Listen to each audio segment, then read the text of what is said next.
Gen Con 2021 rocks on. It is the second day.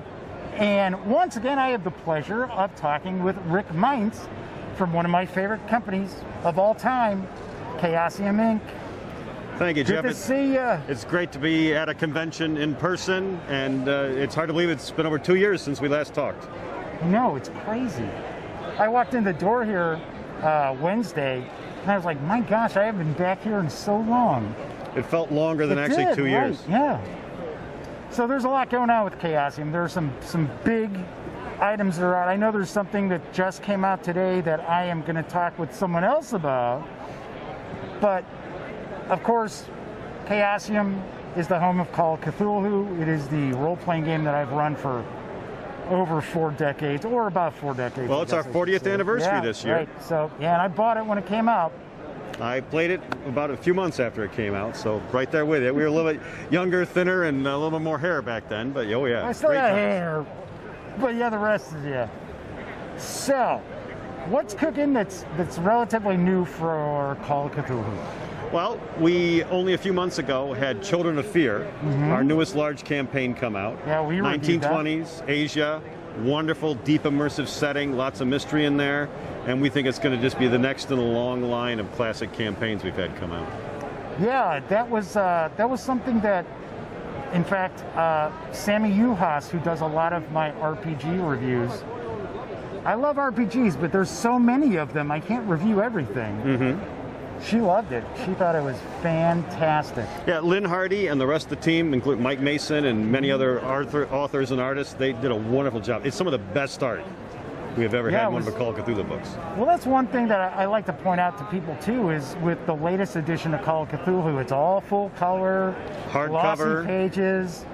It is a thing of beauty, the 2 books, the core books. We had to up our production values to have it look good on a role-playing game shelf in a game store. Yeah. Next to all the other great titles that are out there, we wanted to at least be as good, if not better, and keep pushing that bar. Something else I do want to mention, it wasn't that long ago that you came out with the 2-volume set for Horror on the Orient Express. I just recently reviewed that, got my video out on that. It's important to point out that a lot of people who didn't have an opportunity to get on board with the Kickstarter, was it 2014? It was 2012. 2012. And it got delivered in 2014. That's what I'm thinking. A little bit of a train wreck or a little bit of slowdown on the way, but you know, those were the old days. Despite getting sidetracked a little bit, all the backers got their big box of, wonderful Call of Cthulhu goodness, and we actually sold out of that print run of the big box set, and now we have it reprinted as a 2-volume hardcover set. Yes. Which is a lot more durable. And it's all the same great content. And it's a lot more affordable than having to go to the secondary market. It definitely beats going to eBay, yes. Which is why we got Beyond the Mountains of Madness back into print. And that had been out of print since 1999 or 2000. I was going to say, that is another fantastic campaign. I remember back in the day. And we had a lot of people contacting us. Sure, you don't want to have one copy of that in the forgotten part of the warehouse? Right. Or, I don't want to pay $250 on eBay for one. Come on, I knew you guys got them. You got them hidden someplace. And so we already sold out of Beyond the Mountains of Madness here. Really? Sold out this morning. Nice. Just on day 2. See, I could have been getting a copy, and now sold out. You guys all bought them. Yeah, that's right. I forgot that was out now, and that was making its premiere here. Yes, it was.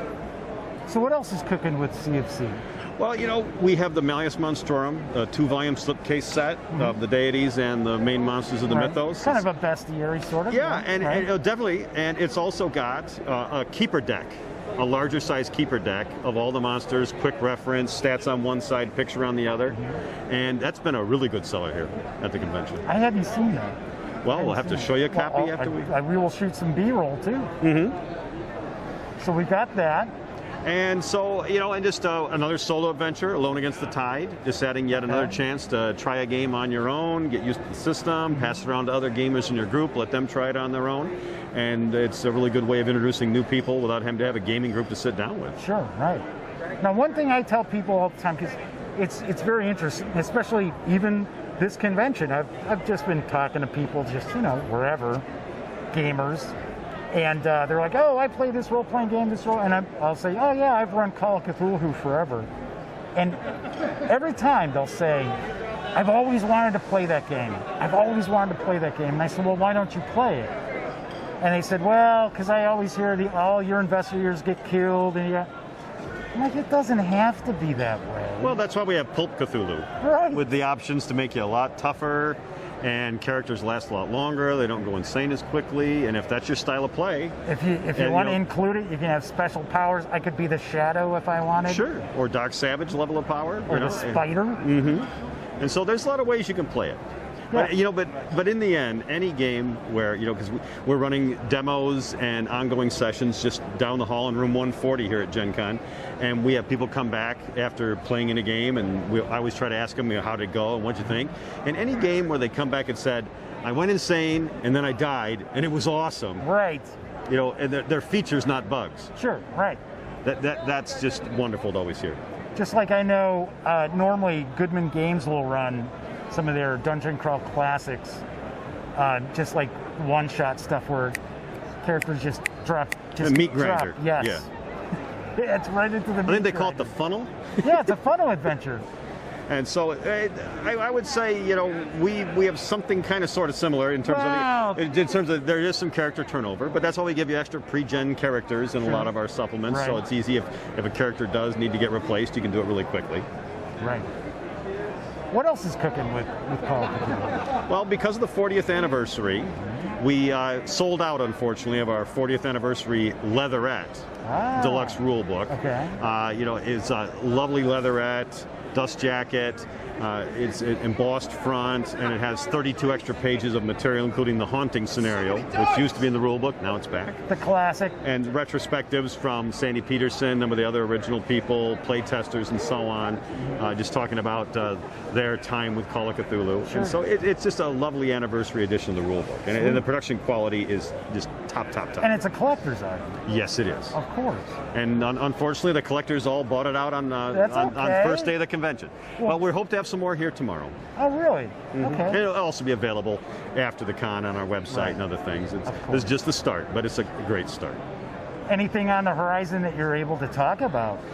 Well, we have every couple of months another Call of Cthulhu supplement's going to come out. The next big ones, which is in layout right now, is Cults of Cthulhu. Okay. And lots of the different ways the Cult of Cthulhu is used around the world, and how the cultists vary from continent to continent and so on. And we already just sent to the printer A Time to Harvest, which is a larger campaign. And so, we're always having more scenarios and more background and supplements coming out. Wasn't A Time to Harvest part of like an official play program? It was part of our organized play program. We're hoping to, now that game shops are more fully able to have people around a table and opening up again, we hope to do organized play again for things like that. Sure. Sweet. There's always something cooking. Always more going on with Call of Cthulhu. Yeah, because, and I say it all the time, it is my go-to role-playing game. I guess strangely enough, I like scaring the crap out of my players. That's a part of it. I really enjoy that, and they do too. Mm-hmm. So Rick, thank you so much for taking some time out here. You got it. And Gen Con 2021 rocks on. It is the second day.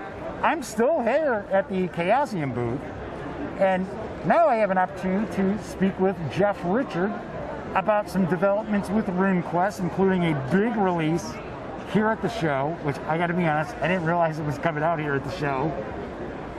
I knew it was coming, I just didn't know it was coming out here. Yeah, we were extraordinarily lucky. We didn't think we'd be able to have it in time, but we have the Runequest Starter Set, and this is a starter set that contains everything you need to have in order to start up a RuneQuest campaign. It's got the core rules, it's got information on the setting, it has a solo quest which teaches you the rules, which is something I really love for role-playing games because it lets you sample the game and get a feel for it before you do that deep dive into game mastering a game on your own. It's got three adventures that can be run as one-shots, or they can be linked together in a loose campaign. 14 pre-generated characters, so you don't have to worry about character creation, plus maps and a number of GM and player handouts. So it is packed with material. It's retailing here at Gen Con for $30, Okay. and I think on the website we've got to wait for international shipping to kind of work its way through. So Gen Con will be the first chance you get it for a while. Right, okay. Which isn't unusual, really, for many Gen Con game releases. Absolutely. A lot of times they come out, usually Gen Con's in July, and some of the stuff ends up coming out in, August, September, October.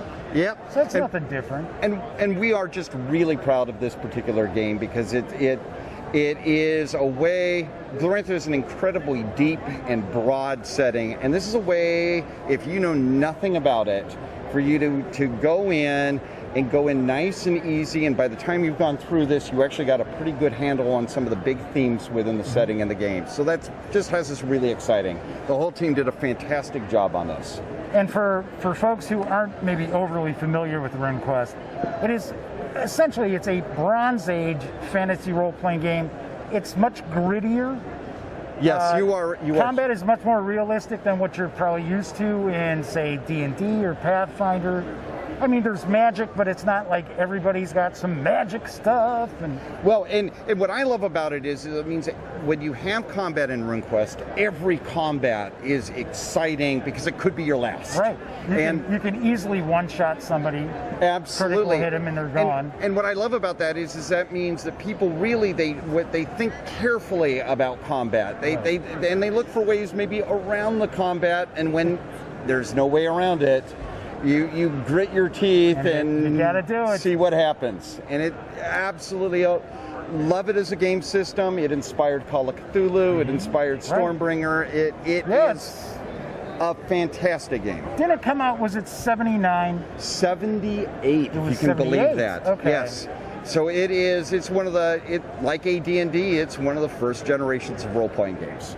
And as far as the setting itself, the late Greg Stafford, who was the mastermind behind Glorantha, I mean, he invested over 40 years of his life into the setting. I mean, I tell people all the time, if you are looking for a super detailed setting for a fantasy role-playing game, RuneQuest is it. Oh, absolutely. It is I think it's one of the great literary projects that came out of role-playing games. There's, it is as deep as you want it to be. It's as broad as you want it to be, but it's a setting about mythology. Right. And as a result, it has been the setting that I keep coming back to over and over again after 40 years. I fell in love with it as a teenager, and here I am decades later, and as in love with it as I was as a kid. It is an amazing setting.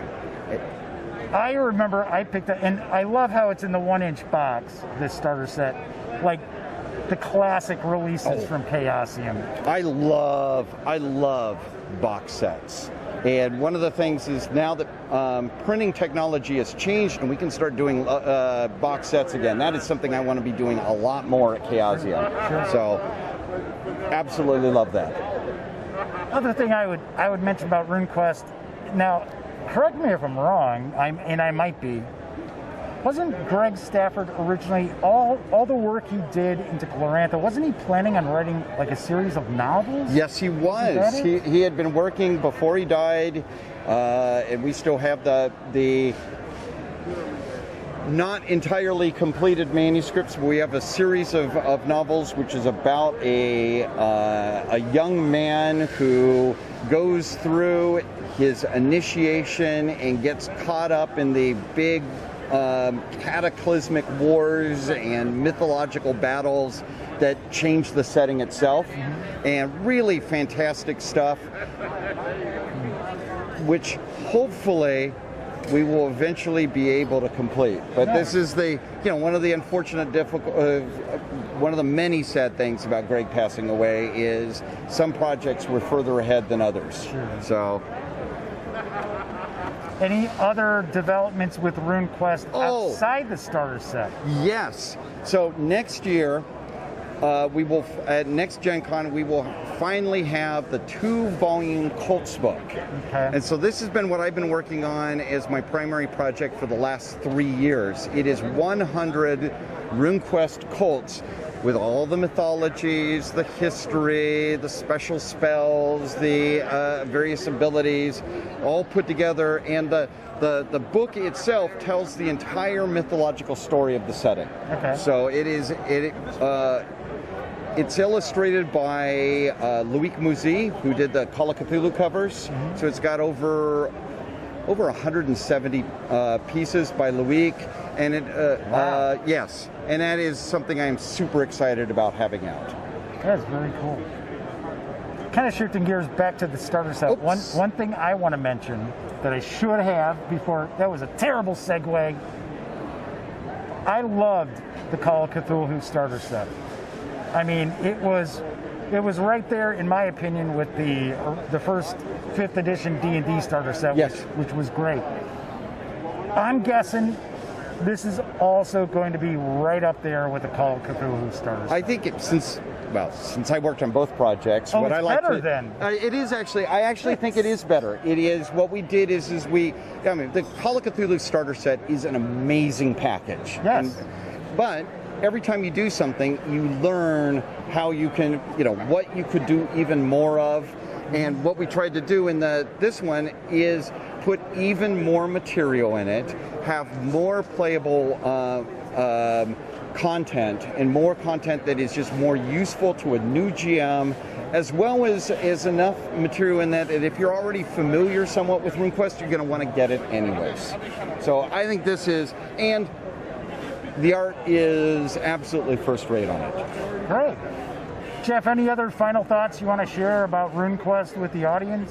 Well, we are really excited about the reception that the new edition of RuneQuest has had. We have an awful lot of products that are going to be coming out in the next year. Once the Cults book is out, that basically breaks the logjam of having me stuck with on a huge epic 2-volume set that needs to come out. So we are putting a lot of resources and a lot of attention onto RuneQuest, and we're really excited. It's a very big game in Europe. We're very excited about it having a growing base here in the United States. So we're here at Gen Con and we're nearly sold out of the starter set. So a wonderful reception. Fantastic. Jeff, thank you so much for hanging out talking with me. I know we've chatted at cons. Yeah, and we share a name. Yes, that's right. But we've never actually, stood in front of the camera and talked. Well, it's been my pleasure. My pleasure. And now you don't have to hold that box up anymore.